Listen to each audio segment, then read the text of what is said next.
السلام عليكم ورحمة الله وبركاته. معاكم أسرار ست البيت. النهاردة إن شاء الله هعمل غدوة بسيطة خالص.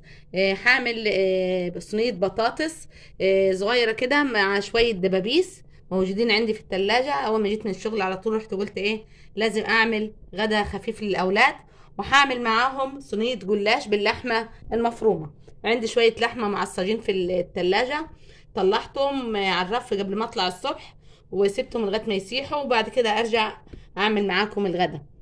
معايا هنا الدبابيس، ومعايا هنا التتبيله دي انا عملتها معاكم في الفرختين اللي قبل كده، فضلوا منهم شويه رحت حطيتهم في البرطمان وحطيتهم في التلاجة. دي عباره عن ايه؟ بصل وطماطم ومستردة وشويه توابل، بابريكا، ملح، فلفل اسود، كمون، بالطريقه دي. خلاص، وهحطهم على الفراخ واتبلهم كويس واركنهم على جنب، ونعمل البطاطس مع بعض. بالطريقه دي انا غسلاها كويس، الدبابيس غسلاها كويس اهي زي ما انتم شايفين.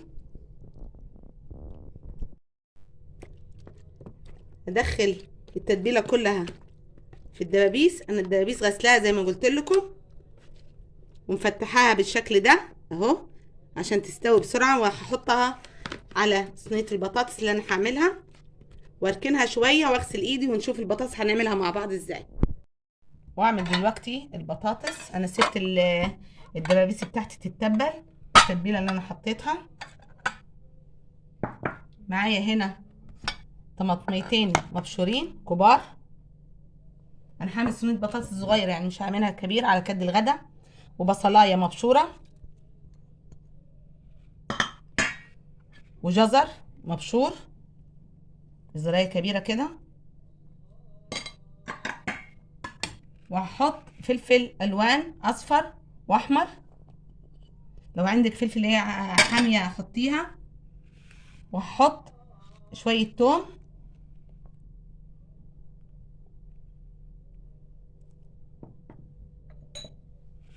احط التوابل، احط كمون،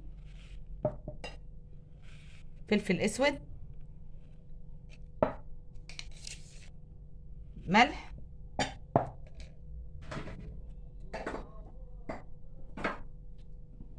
كزبره ناشفه. وده كله ادعكه مع بعض كده اهو لغايه ما الريحه بتاعت التوابل اللي احنا حطيناها تظهر اهي. ريحه البصل والثوم ظهرت معانا اهي. وانا حوالي نص كيلو بطاطس اهي.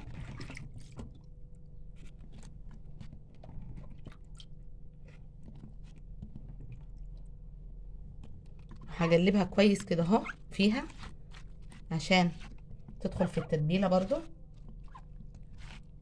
اهي بالطريقه دي.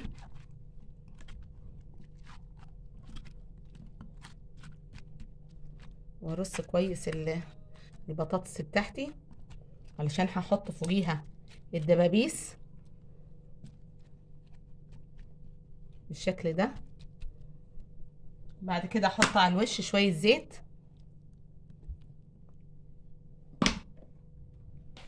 وهحط حوالي معلقه سمنه كده اهو بس اوزعها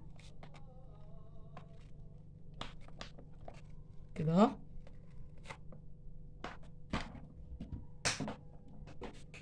وابتدي ارص الدبابيس اللي انا ايه متبلاها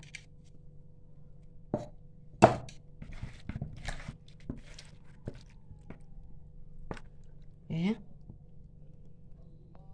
بالشكل ده، تبقى طعمها حلو خالص.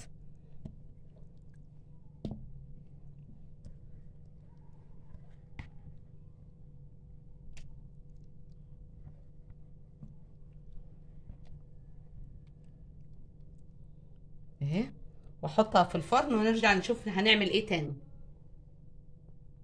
ودلوقتي اعمل معاكم صينيه الجلاش اللي باللحمه المفرومه. طب افصل عشان العصر.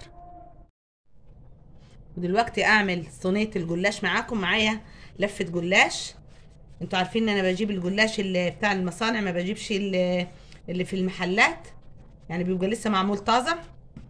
ومعايا هنا التتبيله اللي انا هعملها، اللي انا هعمل بيها الجلاش. معايا هنا كوبايه زبادي، والخلطه دي حلوه خالص. عملتها معاكم قبل كده في رمضان، بس عملت الجلاش صوابع. ومعايا بيضه، ومعايا ربع كوبايه لبن، ومعايا نص كوبايه سمنه.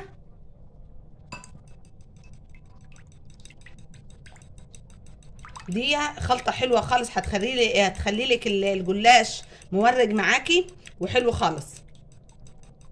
تجلبيهم بالشكل ده. لسه هنحط كمان التوابل بتاعتنا عليها. هنحط الملح ونحط الفلفل الاسود.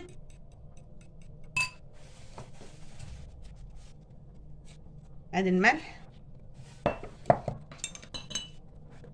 والفلفل الاسود.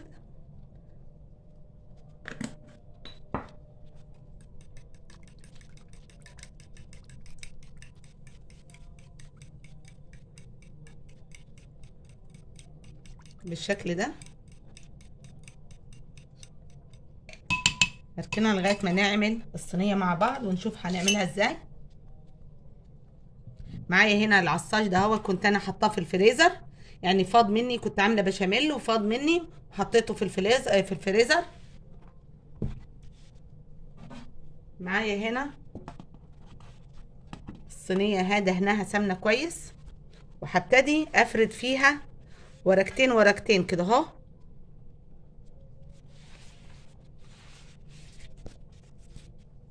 بالشكل ده اهي. وتتني كده اهو اهي،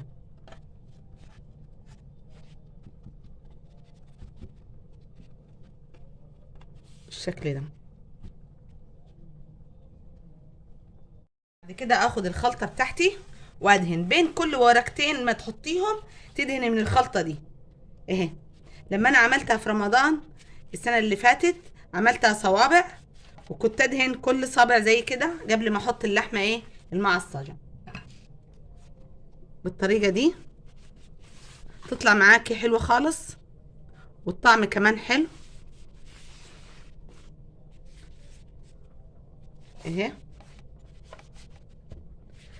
بالطريقه دي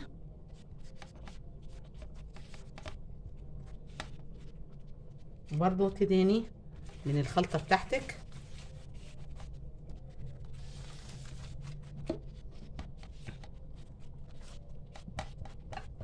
مش هتنشف معاكي ولا اي حاجه، تبقى طريه وتبقى حلوه خالص اهي.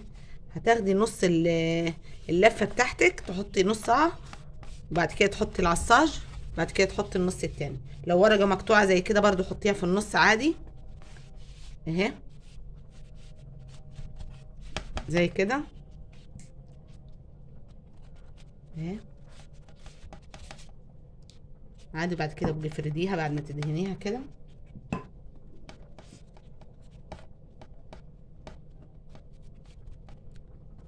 انت بس جربيها بالطريقه دي وهتعجبك وهتبقى حلوه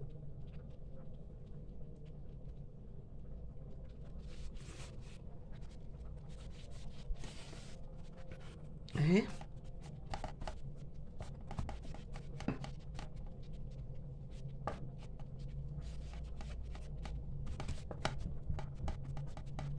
انت لو عايزه تسويها على كد الصينيه بالظبط هتسويها بالسكينه كده اهو، وبعد كده تحطي كل المقطع ده تحطيه في النص بعد ما تقطعيه. بس انا قلت كده احلى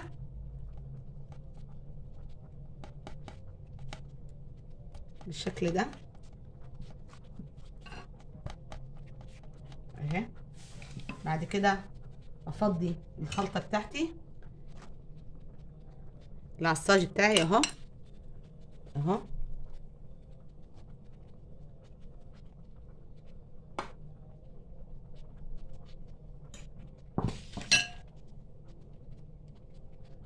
توزعيه كده عشان ايه الصينيه كلها تبقى فيها من الخلطه بتاعتك دي اهي بالطريقه دي. انا قلت شويه عندي في الفريزر استغلهم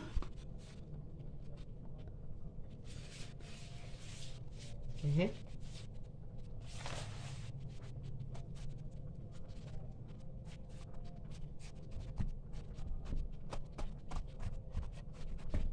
تحط برضو الخلطه، تنسيش الخلطه.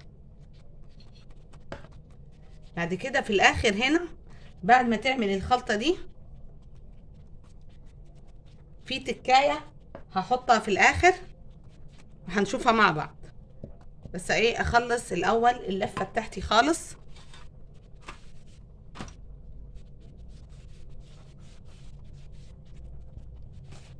اهي دي ورقه واحده اهي. الخلطه برضو ظاهره فيها، ما يضرش لو حطيتي واحده تاني عليها بالطريقه دي. هنا قبل ما اقفل الصينيه بتاعتي هجيب معلقه كبيره بودر واحطها على الخلطه دي. البودر هيخليها لك مورجه كده وحلوه خالص. هتجيبي المعلقه الكبيره البودر وتحطيها على الخلطه بتاعتك دي، هتخليها حلوه معاكي اهي بالطريقه دي اهي. شايفين؟ بعد كده هاخد منها واحط كده على الصينيه اهي.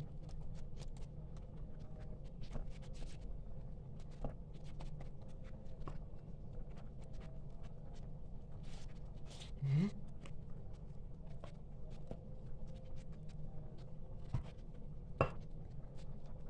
بعد كده اجيب اخر ورقه واحطها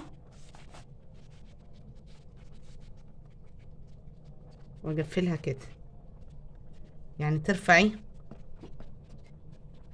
كده وتنزلي الباقي تنزليه من تحت اهي اهي كده اهو.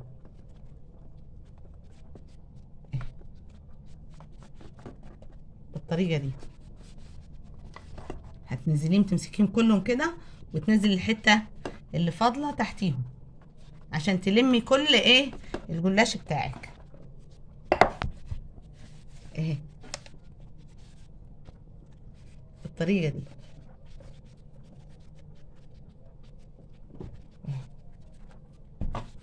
هتقفليها كلها كده اهي. شايفين الصينيه بتاعتي بقت ايه؟ واخد باقي الخلطه واضيفها كده من فوق كده اهو اهي.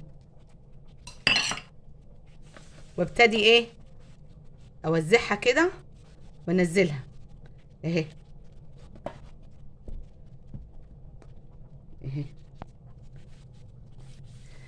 هجيب السكينه ونقطعها قبل ما ندخلها الفرن.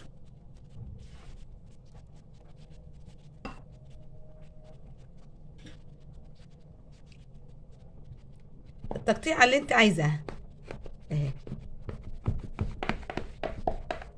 اهي.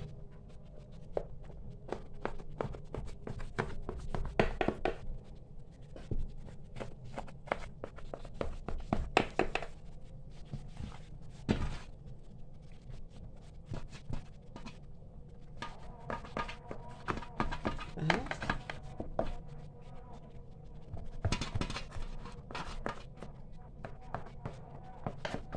تظبطيها بعد كده تحطيها في الفرن. ما خدتش وقت معاكي. لو عايزه تعمليها على الغدا، عايزه تعمليها على العشاء لوحديها، مش لازم تعملي حاجه معاها، هتبقى حلوه خالص.